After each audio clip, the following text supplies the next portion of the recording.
বোন আজকে বাড়ি চলে গেল, তাই বোনকেই আগিয়ে দিতে আসছিলাম আমি। আরে দিদি আসল কথা বলো যে এখন আর কারোর বিয়ে নেই, কোথা থেকে ইনভিটেশনও আসছে না, কোথায় নিমন্ত্রণও নেই, কোথা থেকে প্রমোশনও আসছে না, আর কতদিন একে বসে বসে খাওয়াবো। তো আপাতত এখন তো কিছু আসছে না, এখন তুই বাড়ি চলে যা, আমি যখন আবার আসবে তখন আমি আবার তোকে ডেকে নেবো, চাপ নিস না।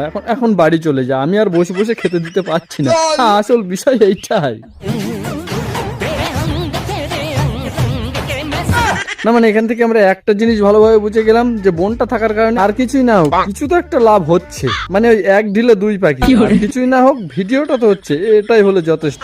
আর কিছুর আপাতত দরকার নেই, ওটা পরে দেখে নেব। ওই জন্য ভাই তোমাদের আমি বলি, যখন বিয়ে করবা শালি দেখে অবশ্যই করবা, ছোট হোক বড় হোক ভাই শালি থাকা চাই, না হলে কিন্তু এক ঢিলে দুই পাখি তোমরাও মারতে পারবে না। ওই জন্য ভাই যাই হয়ে যাক না কেন শালি অবশ্যই থাকা চাই।